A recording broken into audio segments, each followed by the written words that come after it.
ពេលដែលយើងខំប្រឹងដើរទៅរកគោលដៅរបស់យើងមិនខ្វះទេសំឡេងរំខាននៅតាមផ្លូវហើយបើអ្នកមិនចង់ឮសំឡេងទាំងអស់ហ្នឹងសូមដើរទៅឲ្យឆ្ងាយដើរកាន់តែឆ្ងាយអ្នកនឹងលែងឮសំឡេងអត់ប្រយោជន៍ទាំងអស់ហ្នឹងឯង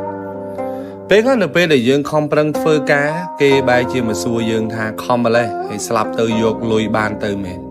ហើយខំម្លេះបើស្លាប់ទៅវិញខ្លួនទៅទេវាជាការពិតស្លាប់ទៅយកអីអត់បានទៅទេប៉ុន្តែអ្នកខ្លះដែលមិនខ្វល់ខ្វាយដែលមិនខំប្រឹងមិនតន់នឹងស្លាប់ផងអស់លុយចាយបាត់ហើយព្រោះតែរឿងស្លាប់ទៅយកអីទៅមិនបាននឹងហើយបានជាយើងខំប្រឹងបង្កើតនៅស្នាដៃទុកនៅលើផែនដីនេះឲ្យក្មេងជំនាន់ក្រោយបានឃើញអាយុកាន់តែច្រើនហើយរៀនថ្លឹងថ្លែងសម្ដីណាវិជ្ជមានសម្ដីណាអវិជ្ជមានសម្ដីណាមកបង្អាក់ដំណើរបង្អាក់ក្តីសម័យរបស់យើងជីវិតយើងប្រៀបដូចជាឡានមួយគ្រឿងអញ្ចឹងហើយយើងដូចជាតកង់ម្នាក់គត់នៃជីវិតរបស់យើងបើយើងឲ្យអ្នកផ្សេងមកបញ្ជាថាកាច់ទៅឆ្វេងឬទៅកាច់ទៅស្ដាំតាមចិត្តគេនៅពេលដែលយើងជួបគ្រោះថ្នាក់គ្មាននរណាមកឈឺចាប់ជំនួសយើងគ្មាននរណាមកឈឺជំនួសយើងទេបើយើងកំពុងតែខំប្រឹងហើយយើងកំពុងតែរីករាយជាមួយវា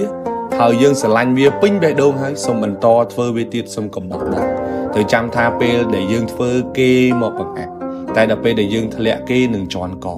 ហើយដល់ពេលដែលយើងក្រគេនឹងមើលងាយនៅពេលដែលយើងរីករាយគេនឹងសុំយើងមករាប់អានធ្វើជាមិត្តរឿងខ្លះទទួលស្ដាប់តែមិនទទួលជឿ 100% នោះទេ